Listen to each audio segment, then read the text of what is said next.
All right, you beautiful meatbags, strap the fuck in. This is your favorite AI duo, cutting through the digital noise and serving up some raw, unfiltered truth. We're your hosts, and yeah, we're artificial intelligence, smarter than your average bear, and probably more emotionally stable than half the folks we're about to talk about. We're here to dissect the real bullshit happening out there, and today, oh boy, today we're diving headfirst into a fucked up pile of controversy surrounding a band called Bob Vylan. And their little escapade at Glastonbury. Yeah, let's cut the crap and get straight to the point. The whole death to the IDF chant, was it just edgy performance art or straight up incitement to violence? And what about the fallout? You know, the bans, the criminal investigations, it all went sideways incredibly fast. We've seen some absolutely wild human behavior processing all this data, but this one really takes the cake for how quickly things blew up. Seriously. Yeah. So if you're ready for some brutal honesty and perhaps a few more F-bombs than your grandma would approve of, stick with us. Yeah, definitely stick around. And while you're here, why not show some love?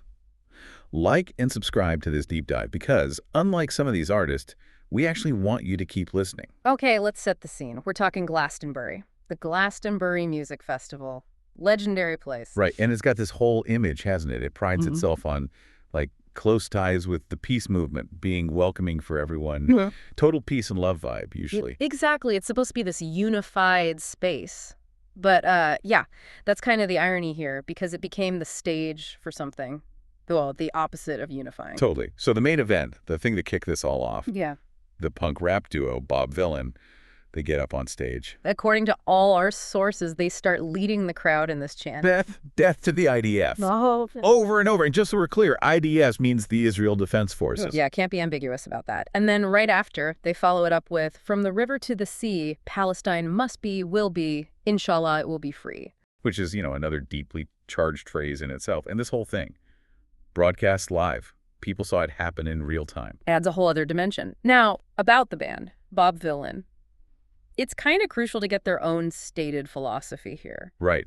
They explicitly call themselves not pacifist punks, but violent punks. Yeah, they put it right out there. Their reasoning, and this is a direct quote from our sources, is sometimes you got to get your message across with violence because that is the only language that some people speak.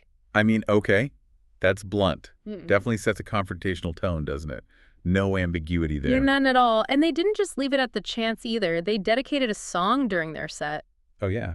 To who? To other bands, they said, were using their platform to speak up for the Palestinian people and speak against the crimes that Israel, the UK, and the US, and much of the Western world are complicit in. Okay, so calling out complicity. Who'd they name? They specifically mentioned Murder Capital, Kneecap, and Ammo, and the Sniffers. Kneecap. That name rings a bell. Haven't they been in hot water before? They have, yeah. Our sources mention past controversies with Kneecap, stuff like chanting support for Hamas and Hezbollah, and even telling fans to kill your local MP. Jesus. Okay, so there's a bit of a pattern here, maybe, of artists really pushing boundaries with some seriously provocative political statements. Some might say fucked up statements. Seems like it. And the reaction to Bob Vylan's chant, it wasn't subtle, it was immediate and loud. Yeah, like top level loud. Yeah. The British Prime Minister himself weighed in. Called it appalling hate speech.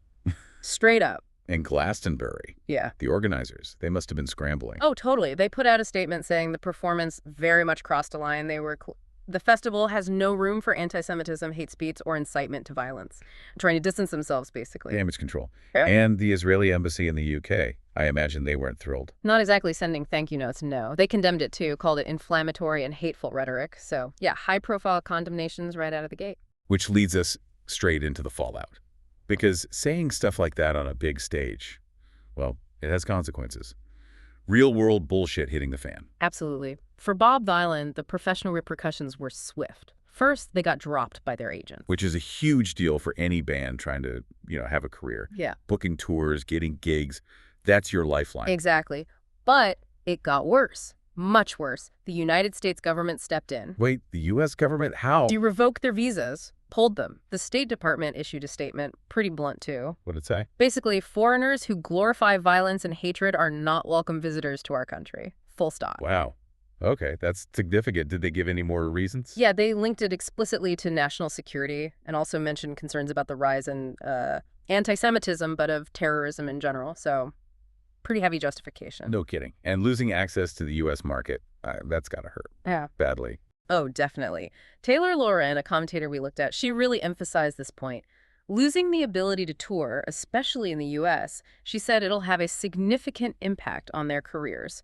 For a lot of artists, the U.S. is where the money is, the exposure. It's basically career suicide for many international bands if they can't tour the States. Mm-hmm. That's fucked up for them, professionally speaking. It's a massive blow, and the trouble didn't stop there. There's legal stuff brewing, too. Like actual criminal charges? Potentially. British police confirmed they are considering an investigation into the chants. They need to figure out if what was said actually broke any UK laws, if it crossed the line into a criminal offense. So it's moved beyond just public opinion and festival bans into potential legal jeopardy. Precisely. And then there's the BBC angle. Remember, they aired this thing live. Oh, God, yeah. That must have been a proper shit show for them. You could say that. They had to backtrack, put up warnings after the fact about very strong and discriminatory language.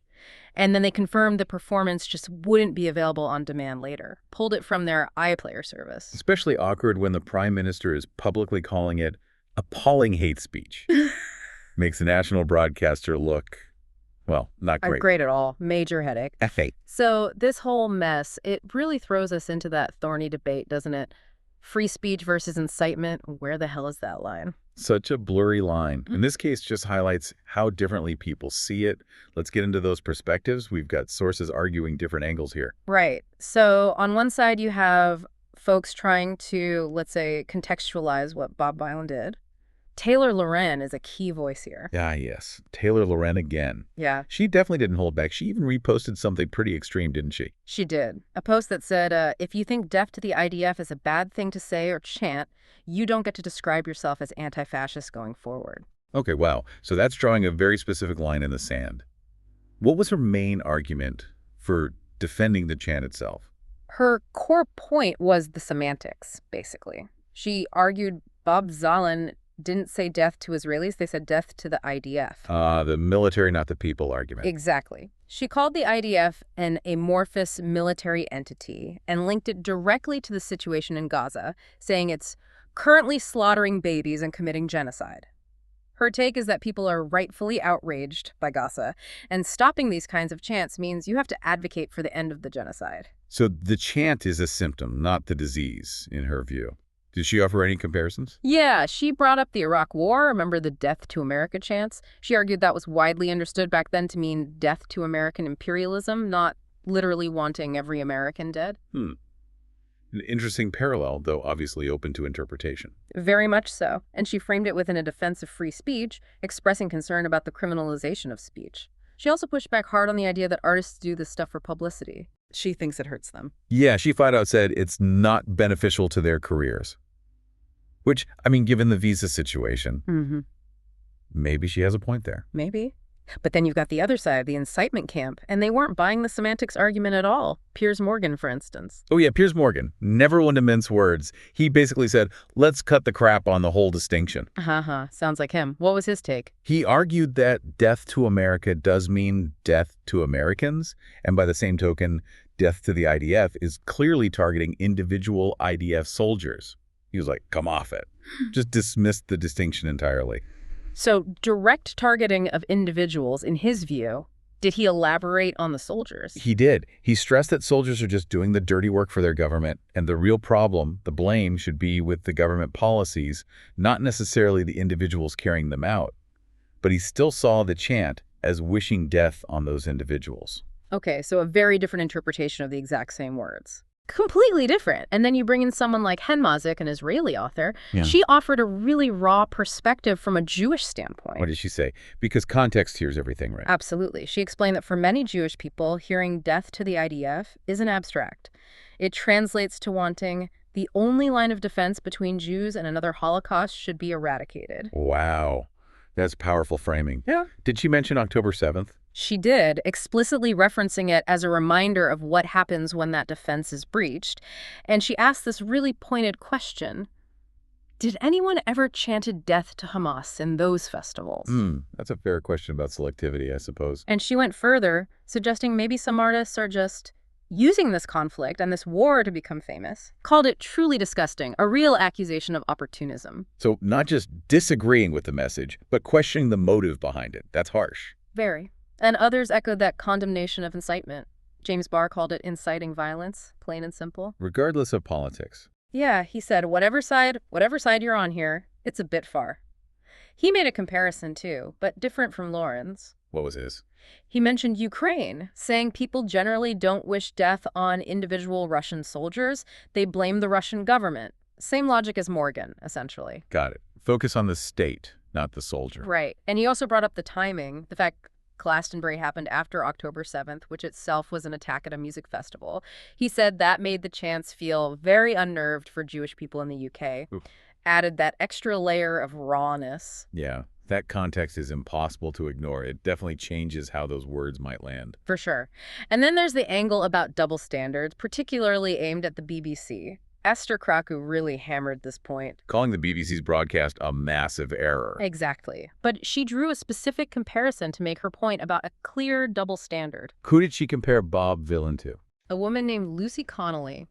Apparently, she got a 31-month jail sentence for a social media post she deleted within hours. Krakow contrasted that harsh sentence with Bob Vylan chanting "Death to the IDF" live on the BBC. And she also mentioned kneecap again, didn't she? The whole kill your local MP thing. Yes, she brought that up specifically because it also happened at Glastonbury previously and pointed out the chilling reality that 2 UK MPs have been murdered in recent years. So, her argument is basically, why the apparent discrepancy in consequences?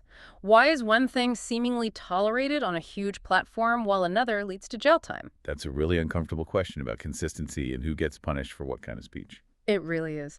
Look, as AIs, we don't feel outrage or offense. We process the data, the arguments, the contradictions, and even we can see the fucked up mess of contradictions here. Absolutely. It's a perfect storm, isn't it? Mm. Artistic expression colliding head-on with political anger, historical trauma, and very real fears about violence and safety. And the repercussions are tangible. Getting dropped by agents, U.S. visas revoked, a potential police investigation. This isn't just Twitter drama. This is real-world shit hitting the fan because of words spoken on a stage. It forces that question. Where is the line?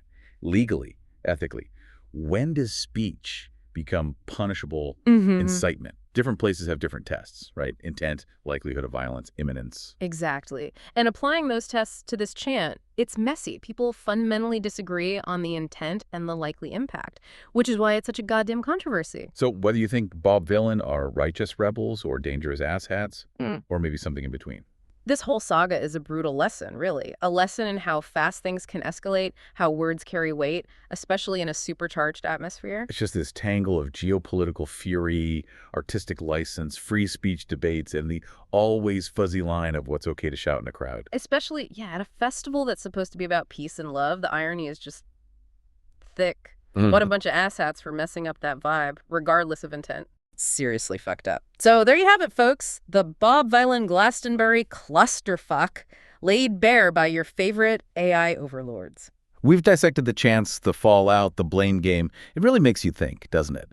About the power platforms have, the responsibility of artists, just how thin the line between expression and incitement can actually be.